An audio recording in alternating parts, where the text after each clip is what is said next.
Hello all, welcome to our channel fusion life diaries. ఇవాళ మన ఛానల్లో నా స్టైల్ ఆఫ్ చికెన్ బిర్యానీ మీ అందరితో షేర్ చేసుకోబోతున్నాను. దానికోసం ముందుగా అయితే మనకి బిర్యానీ మసాలా రెడీ చేసుకుందాం. బిర్యానీ మసాలా కోసం బిర్యానీ ఆకు, లవంగాలు, ఇలాచీ, దాల్చిన చెక్క, జీలకర్ర, సాజీరా, ధనియాలు, మిరియాలు, ఎండుమిర్చి, జాజికాయ, జాపత్రి, మరాఠీ మొగ్గ, కొంచెం కస్తూరి మేతి, వీటన్నిటిని కూడా కొంచెం డ్రై రోస్ట్ చేసుకొని మనం గ్రైండ్ చేసేసుకోవాలి పౌడర్గా. ఈ పౌడర్ని కొంచెం పక్కకు తీసేసుకొని మిగతా పౌడర్ని మనం నీట్గా వాష్ చేసుకుని చికెన్లో వేసేసి సన్నతగా తరుగు పెట్టుకున్న ఉల్లిపాయ ముక్కలు, ఉప్పు, కారం, పెరుగు, పసుపు, అల్లం వెల్లుల్లి పేస్ట్, పుదీనా, కొత్తిమీర, కొంచెం ఆయిల్ వేసేసి చికెన్లో బాగా కలిపేసుకొని ఈ కలుపుకున్న ఈ మిక్స్చర్ని 2 hours పాటు ఫ్రిడ్జ్లో పెట్టుకుంటే మనకి కుక్ చేసుకున్నప్పుడు చికెన్ టెండర్గా కుక్ అవుతుంది.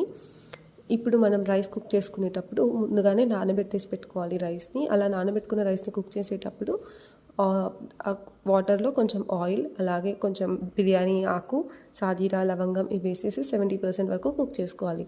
చికెన్ కుక్ చేయడానికి ఒక గిన్నె పెట్టేసుకొని దాంట్లో కొంచెం ఆయిల్, నెయ్యి, సాజీరా, బిర్యానీ ఆకు ఇవన్నీ వేసేసి మ్యారినేట్ చేసుకున్న చికెన్ని అందులో వేసేసేయాలి. వేసిన తర్వాత చికెన్ మనకి మంచిగా కుక్ అయ్యి ఆయిల్ పైనకి తేలుతున్నప్పుడు ఈ 70% కుక్ అయిన రైస్ని దాంట్లో వేసేసి పైన ఫ్రైడ్ ఆనియన్ వేసేసుకోవాలి. ఫ్రైడ్ ఆనియన్, అలాగే మనం ఇంతకుముందు తీసుకొని పెట్టుకున్న బిర్యానీ మసాలా, కొత్తిమీర, పుదీనా, నెయ్యి వేసేసి మనం ఒక గిన్నెలో కొంచెం వాటర్లో పసుపు కలిపేసుకొని ఆ వాటర్ని కూడా మొత్తం స్ప్రెడ్ చేసేసేయాలి.